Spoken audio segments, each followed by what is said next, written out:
Thank you.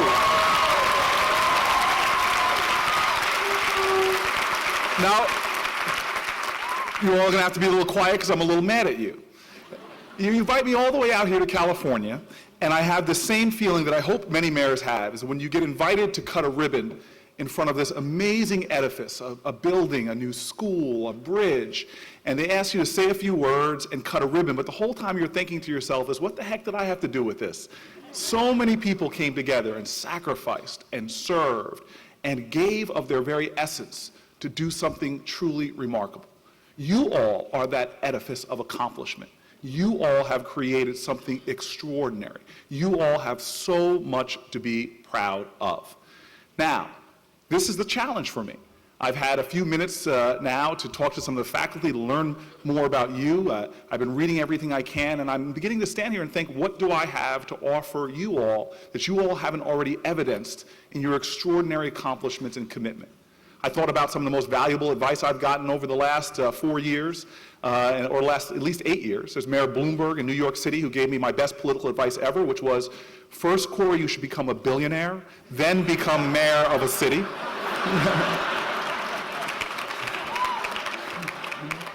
Advice I learned the hard way in my first campaign, where I lost tremendously, a spectacular failure, and I advise you all, if you are going to fail spectacularly, have a documentary team there to capture it.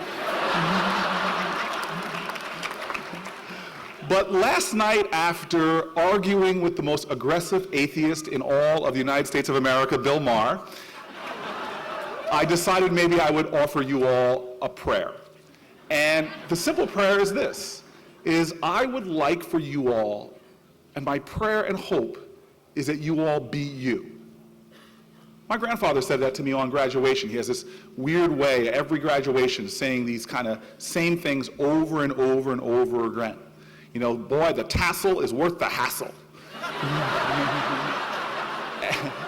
As I went on in college and got another degree and another degree, he goes like, boy, you got more degrees in the month of July. And you're definitely not hot.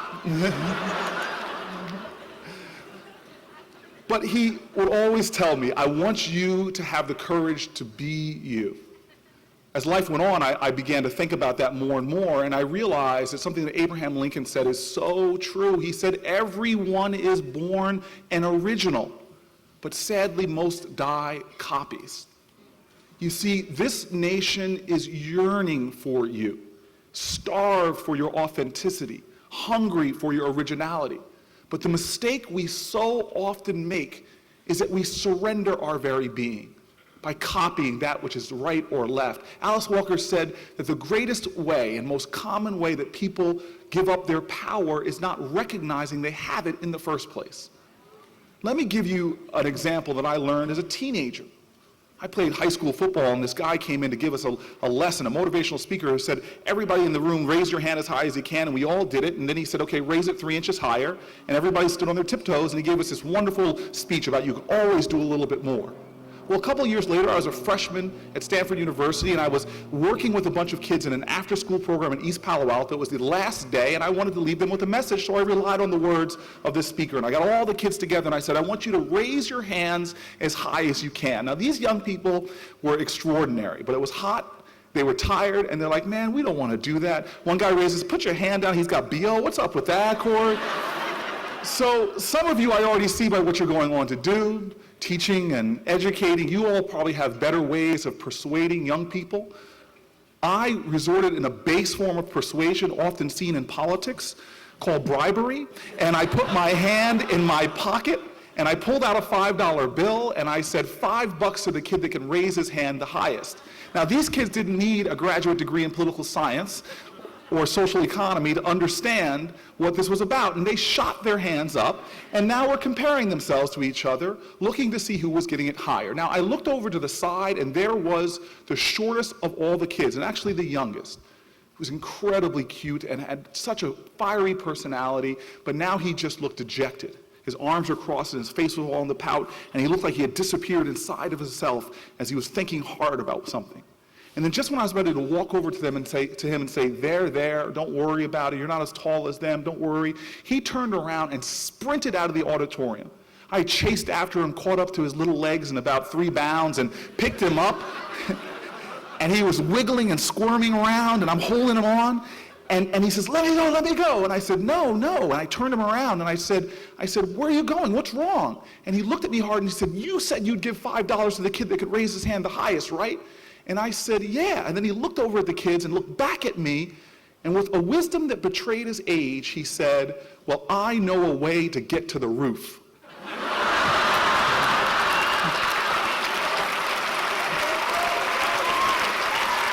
I gave him the $5.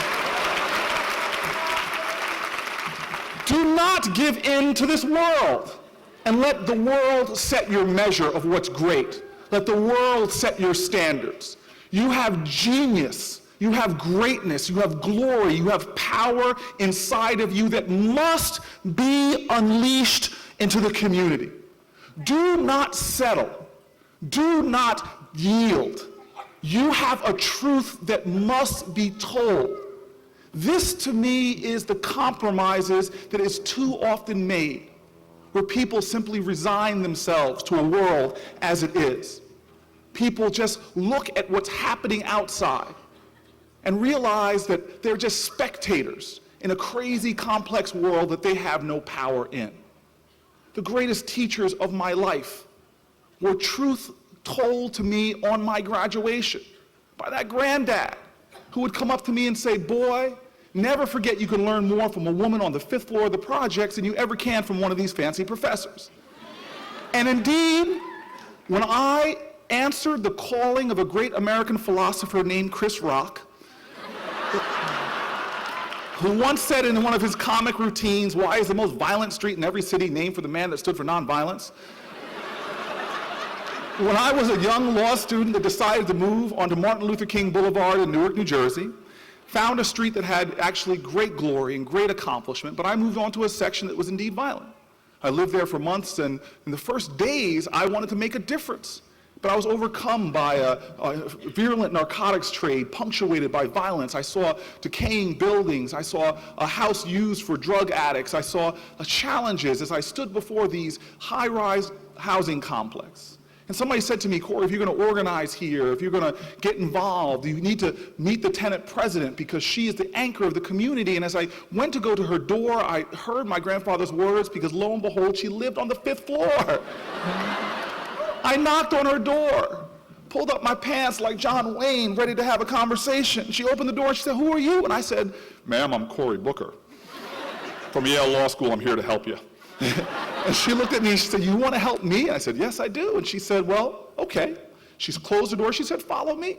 She walks down 5 flights of stairs. I follow after her. She walks through the courtyard, through some drug dealers. I walked very close to her at that point and got right into the middle of the street, traffic going both ways. And she wheels around and she says, tell me, if you really want to help me, tell me what you see around you. And I look around, I go, what do you mean? She goes, describe what you see. And I said, okay, well, I see decaying buildings, I see an abandoned home, I said I see guys involved in the narcotics trade, which I said in a very respectful tone, and I described the neighborhood. And this powerful, dignified African-American elder looked at me with such disappointment, bordering on disgust. She just shook her head and said, you can't help me. She turns around and she starts walking to the side of the road. I stand there bewildered and confused, weave through traffic, get to the side of the road, and I said, what, ma'am, I'm sorry, what are you talking about? And she wheels around. She is about 5 feet and a smidgen. And she looks up at me at 6'3", and at that point I felt I was looking up to her, and she says to me, she goes, boy, you need to understand something. The world you see outside of you is a reflection of what you have inside of you. And if you're one of those people who only sees problems and darkness and despair, that's all there's ever going to be. But if you're one of those people that no matter what, when you open your eyes, you see hope, you see opportunity, you see love, you see the face of God, then you can be someone who helps me.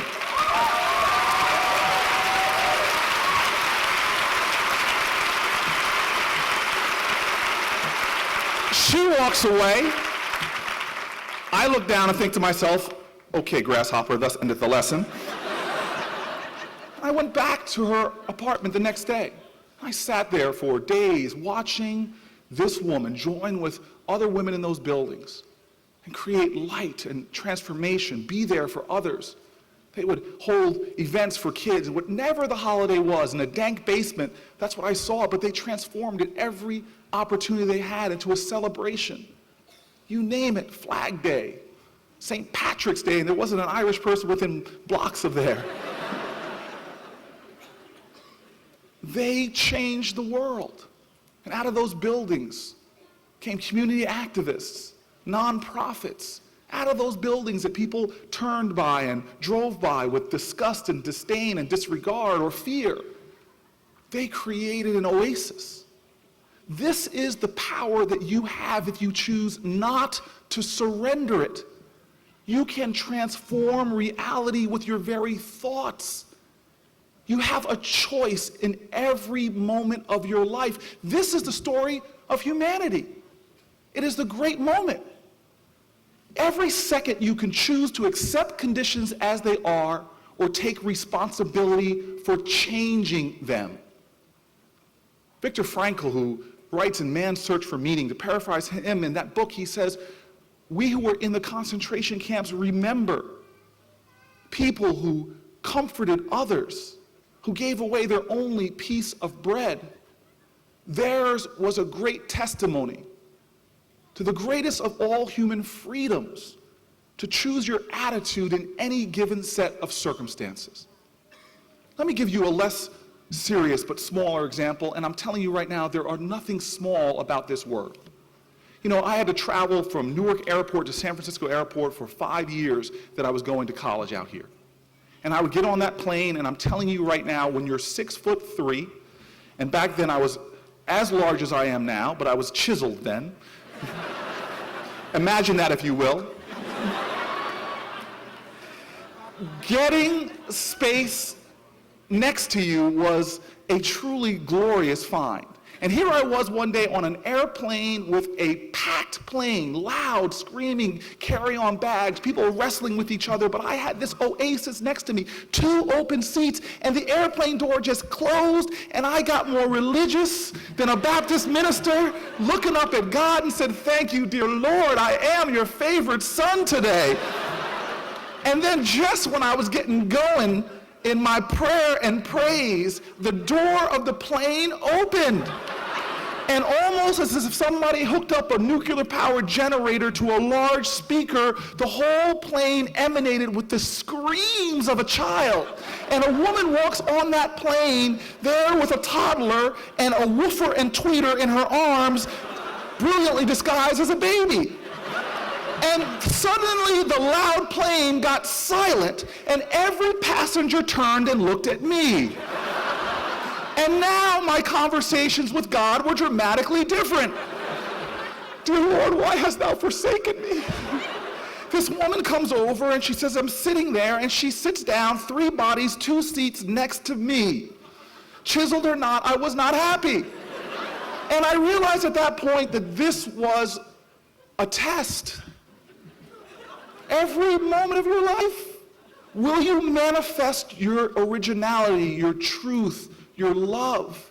And I said, you know what? This could either be the worst plane flight of my life, or I can try to make it the best.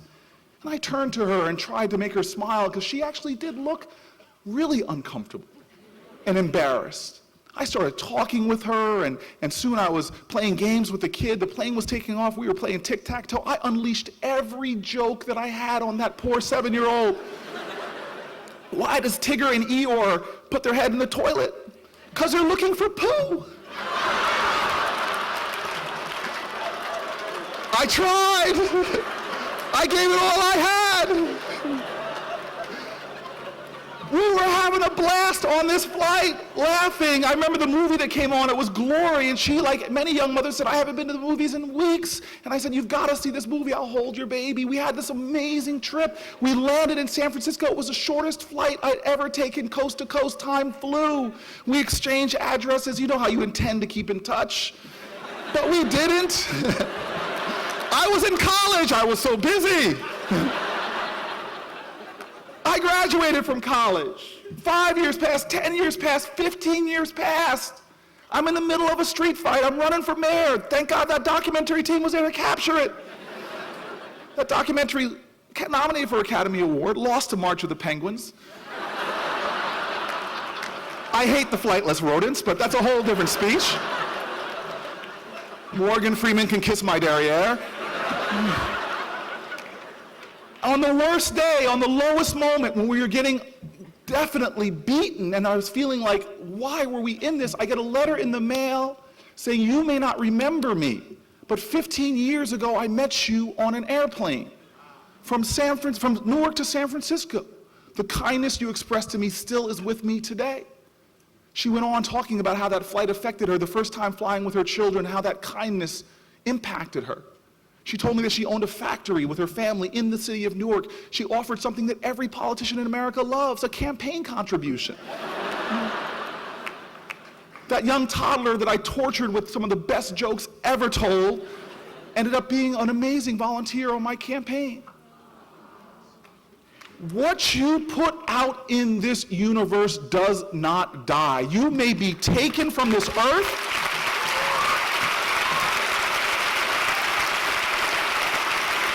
People may forget your name, but your love will live forever.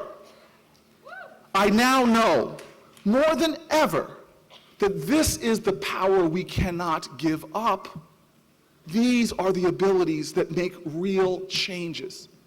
I see it in the heroes I get to serve with every single day in Newark. People that manifest who they are, not through what they say, but what they do. There's a man in a high-rise in Newark, New Jersey. I was with him last week. I didn't get to know him until he did something that was just odd. He got a stimulus check in the mail and thought about it. Outside of his window from the high-rises, there was this lot overgrown with weeds and debris that was being used for a virulent drug trade. He looked at his stimulus check, and instead of buying a flat-screen TV or going out to dinner with friends, he went out and bought a lawnmower. Goes right into that lot, doesn't talk to the drug dealers, but just starts mowing the lawn. The first day he messed up and actually bagged their stash, so the guys were there trying to get it. But he got up day after day and manicured that lot, put his spirit and mixed it with the soil of that space. It looked beautiful, weed whacking it, and soon the drug dealers left. He became a hero in his neighborhood. We found him because he was mowing the lawn along the median of a street. And we stopped him and said, "What are you doing?" And he said, "Look, this street is mine as much as it is anybody else's. I am responsible." I'm telling you right now, life will deliver you joy and happiness and moments of exaltation like this, but I also promise you, you will face darkness and pain and even, God forbid, tragedy. There will be days that just taking a breath feels like a momentous effort, and getting out of bed feels like climbing a mountain. I'm telling you, those, more than the joy and the pleasure, those will be the moments that are most valuable in your journey. Those will be the moments that you discover the truth of who you are. In the depths of darkness, you will find that you have an inextinguishable light in your heart. In the most cold winter, you will discover that within you is an invincible spring. This is who you are. And when you meet those moments, what you do there will not just be defining you, but it will give liberation and light to all those who bear witness to your being. A friend of mine was coming out of a diner. Him and his friend met an assailant. He watched as his friend was shot and murdered before his eyes. The gunman turned the gun on him. He was shot 3 times in the side of his face, in his shoulder, and then the side of his stomach, and he put his head down and charged the assailant, tackling him and holding him on the pavement until the police arrived as he bled that sidewalk red. I visited him in the hospital, and like I've done at least a dozen times as mayor, seeing bodies broken of firemen, policemen, auto accidents. He looks up at me, body broken, but his spirit was on fire. He made me walk out of the hospital without me giving him comfort. He told me, Mayor, it's going to be okay. But we're not defined in individual moments. As great as that moment showed the truth of who he was, I walked out of that hospital. Months later, I get a call that this man recovered from his injuries, had decided that he was going to join the Newark Police Academy because he was going to make sure that no one else faced what he faced. Day after day, he would get up and do what is necessary. Because life is not about the big moment, the great speech. Life is about every single day getting up to manifest your truth and in actions that are not required of you or demanded of you, showing small, consistent acts of kindness and decency and love that in the aggregate add up to tremendous change. This is, to me, what power is about when you're unyielding in your love. I told you about graduations, and let me end with this vignette. Some of you consider yourself lucky because my family at graduation days was unbelievable. When they had only a certain amount of tickets to give out to families, I got caught up in the great graduations counterfeit ticket scandal. Because my parents and family and cousins was going to be there no matter what. We're the only family in America that has been sanctioned by the FAA because during one night graduation, my gaggle of family created one sustained flash burst with all their multiple cameras that had blinded incoming planes coming to land in Newark Airport. And my grandfather, who met me on those graduations, who imparted his jokes, who imparted his wisdom, who challenged me to live my truth, to be me. He was my greatest hero. You see, my grandfather was born to a single mother, African-American woman deep in Louisiana. He was born to a white father that he never met, except for once, and he wasn't even told about it until after the fact. He faced real challenges of vicious Jim Crow and divisions that went to the core of our country's ideals. He faced terrible health problems at an early age. He worked in Ford motor plants on assembly lines, was a union organizer, was a teacher, worked here in California on airplanes. He worked 3 and 4 jobs, raising his family. He was an entrepreneur and started businesses where he would collect quarters and buy yet another machine to wash clothes and collect quarters and buy yet another, eventually investing in real estate and made some money. Eventually moved out to Las Vegas, and in his interesting humor, when he did, he said, "Son, always bet on black." I said, okay, Granddad, okay. And he was living large out there in Vegas. He faced cancer a number of times, and on one of his battles where he was beating that beast back, it looks like he was struggling. I remember helping him in bed, and he looks up at me just before I said goodbye, before flying back to New Jersey, and he said, "Son, I love you. I love you, and I love your children, and I love your grandchildren." And I thought he was delirious and confused me because I don't have any children, and therefore they don't have any children. And I thought he must have been thinking he was looking at one of his children, but I left with love in my heart. I got home and got caught up in that 2002 political campaign, and I'll never forget the day that I got the call as I was rushing to a campaign stop from a relative that told me to call my grandmother because my grandfather was dead. And I remember pulling off to the side of the road and just weeping and weeping, feeling such a depth of sorrow, much of which, honestly, I still feel today. But as I looked for something to grasp upon, I found those words of my grandfather. He said he loved me, and he loved my children and my children's children. You see, this is how so many of our family members live. They live with a courageous love that they just don't love you, they love children yet unborn. They love people whose names they don't even know yet. It's this love that has sustained this young nation. People who fought against slavery and subjugation, who loved so much that they gave life to us who stand here. People who loved so hard that they left their farms and their cities to join Washington's army and so many other military campaigns, who stood on beaches in Normandy showing their courage and their love. People who love in ways that rarely get in papers, who love themselves and their families through drug addictions. They love themselves and their families through 2 and 3 jobs. They love so much that they're going to continue to infuse jobs, no matter how humble, with their very essence so that their community can continue. This is the love that calls to our consciousness. This is the love that has provided us our existence. We as a people drink deeply from wells of freedom and liberty that we did not dig. We eat lavishly from banquet tables prepared by the loving hands of our ancestors who could scarcely imagine our existence, but we owe it to them. This is that love. People who live their truth. People who show their authenticity. And so now I end with these words. Be you, but never forget you are part of a collective. Never forget you are part of a community. Never forget you are part of a nation. Never forget that you're part of a human family.